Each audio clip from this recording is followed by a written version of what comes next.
It's the National Children's Day today. Despite the day being marked with assurances of a better future for children, the reality is at a sharp contrast.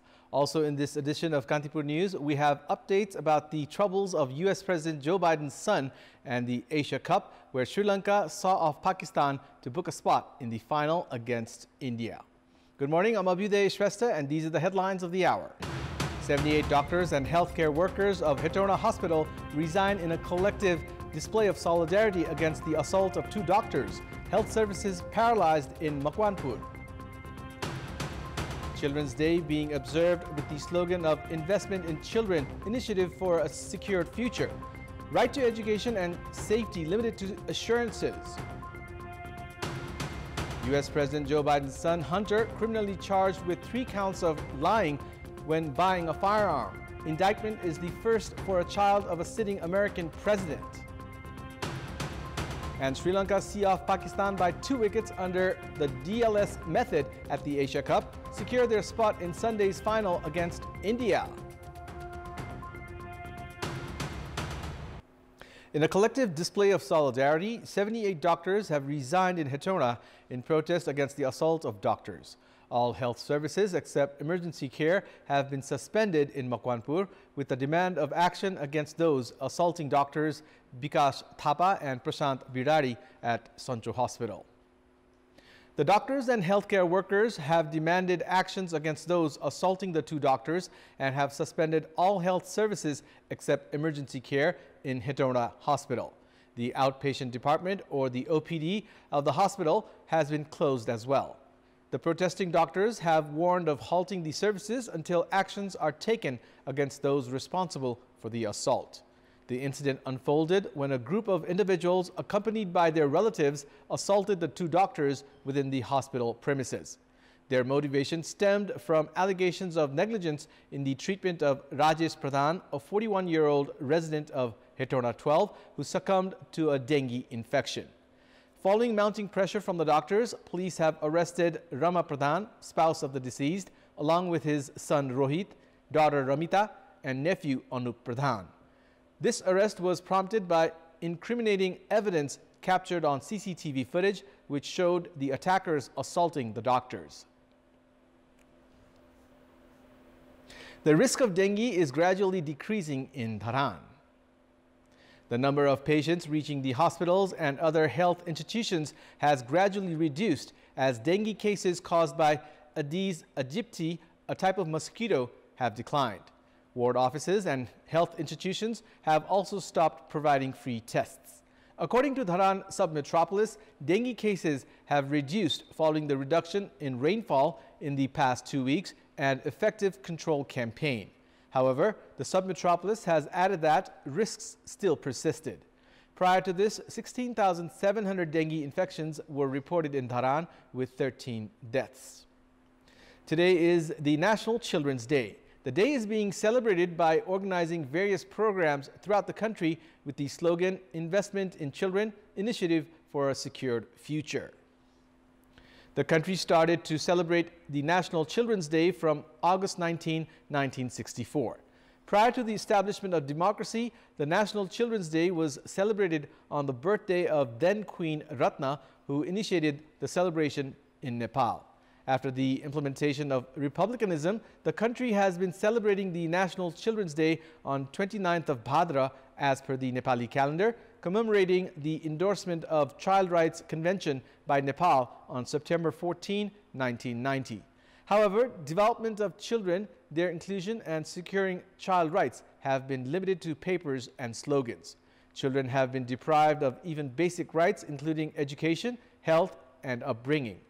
Child labor continues to flourish in the country as all 3 tiers of the government have failed to implement the programs formed to secure child rights. The rescue and rehabilitation of street children have also been limited to papers. Although the Constitution of Nepal has provisioned child rights as fundamental rights, its implementation has not been effective. Legal provision related to margin lending, introduced by the government 6 years ago in a bid to enable investment on share by taking loan from brokers, has yet to be implemented effectively. 21 brokers had been granted permission to provide loan to share investors. A number of brokers had provided the service initially. However, it has been halted in recent time. Investment on share can be made by acquiring loan from brokers in South Asian countries, except for Sri Lanka.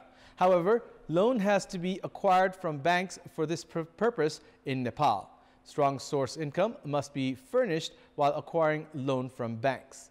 The government in 2017 had issued a directive to implement the provision of margin lending to remove the hassle of acquiring loan from banks. The directive has already been amended on 2 occasions. Following the amendment in the year 2020, some 21 brokers were granted the permit to provide loan, while 3 had started providing the service. However, they have also stopped providing loans, citing lack of source. As per the regulation of margin lending, loan of up to 70% of the shares kept as security can be acquired from brokers. However, broker companies cannot acquire loan from banks against these shares of investors. Brokers have said that they do not have sufficient amount in reserve to provide loans to share investors. Meanwhile, experts opine that legal complications, including the obligation to invest only on companies selected by NIPSE, has further added difficulty. Shares purchased through margin lending are listed in a separate system. Experts say that this is another reason why the provision has failed to become effective. It's time now for our segment Public Pulse, where you text us with your opinion. Public Pulse. Here's the question. What could be the reason for increasingly more doctors leaving the country? Your options are A, attractive income, B, lack of opportunities back home, and C, abroad attraction. The voting is on. Type NEWS, select your option A, B, or C, and send it to 34001 to share your opinion with us. And it's time now for the international updates.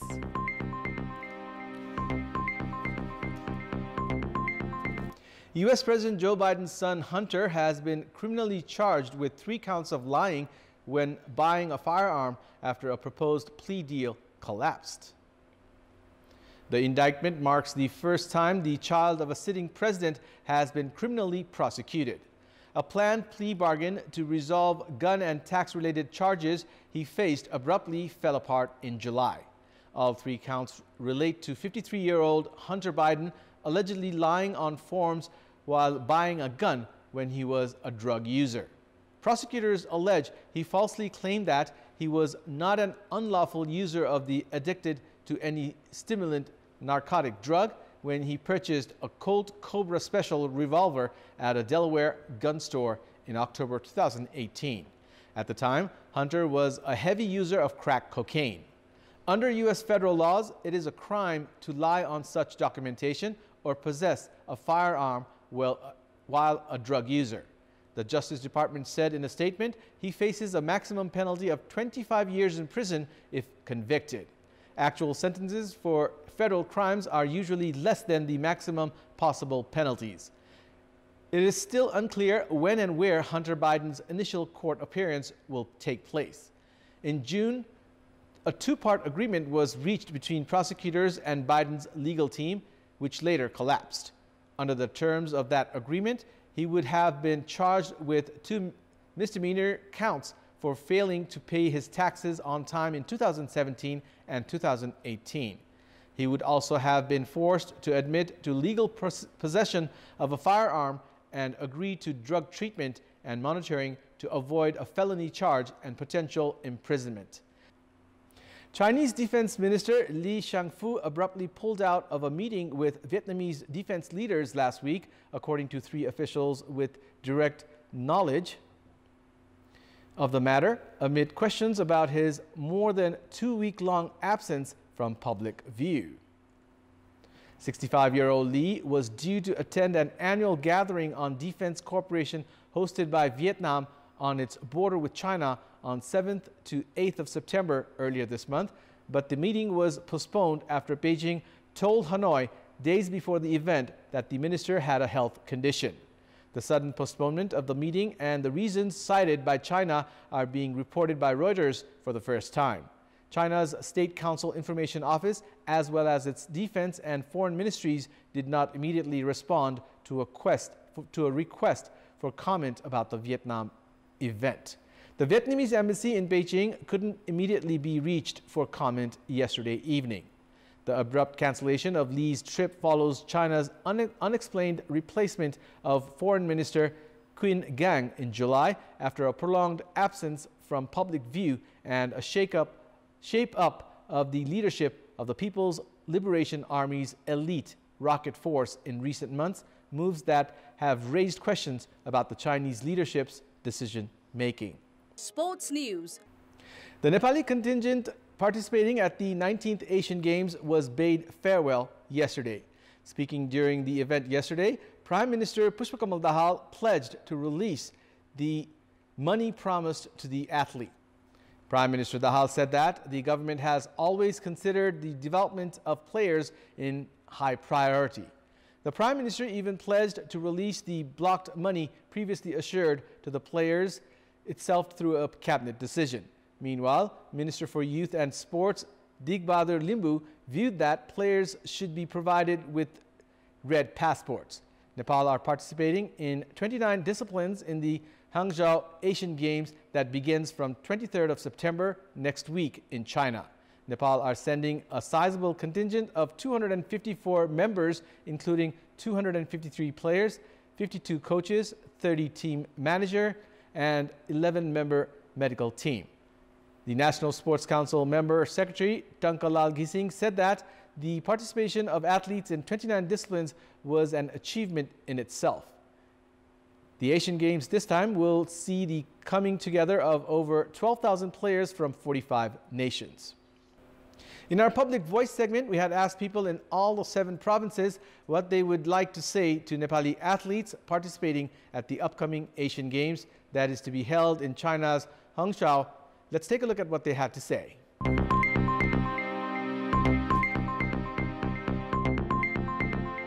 Asian गेममा कमसेकम पनि हाम्रो चाहिँ नाम र हाम्रो चाहिँ इज्जत नेपालको इज्जत र प्रतिष्ठा राखुन् भन्ने मेरो शुभकामना छ। उत्कृष्ट प्रदर्शन गरी पदक प्राप्त गर्ने तरिकाले खेल खेल्न मेरो सुझाव छ। राष्ट्रको लागि पनि केही कुरा गर्छ भन्ने चाहिँ एउटा चाहिँ आशा लिएर चाहिँ मैले चाहिँ केही चाहना गरेको छु।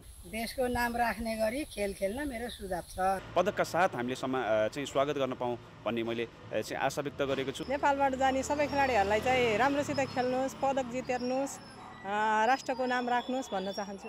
राम्रोसँग खेलोस् अनि मेडल लिएर आओस्, वर्ल्डमा हाम्रो नाम होस्। एसियन लेभलमा गएर नेपालले धेरै स्वर्ण पदक प्राप्त होस्। अनुशासनमा रहेर खेल्नुपर्छ अनि मेडल नआए भने केही फरक पर्दैन, तर देशको नाम उच्च गर्नुपर्छ। मेडल जिते आए भने राम्रै हुन्थ्यो, तर नजिते भने पनि आफ्नो देशलाई प्राउड चाहिँ फिल गराइदिए। जुन किसिमको अहिलेसम्म नपाएको नतिजा छ त्यो ल्याउनलाई हामीले बेस्ट परफर्मेन्स दिनुपर्छ। यसपालि पनि मेरो शुभकामना यही छ कि हाम्रो देशलाई एउटा मेडल जितेर लाओस्। सम्पूर्ण खेलाडीहरूलाई चाहिँ राम्रो परफर्मेन्सका साथ चाहिँ उत्रिनका लागि म अनुरोध गर्दछु।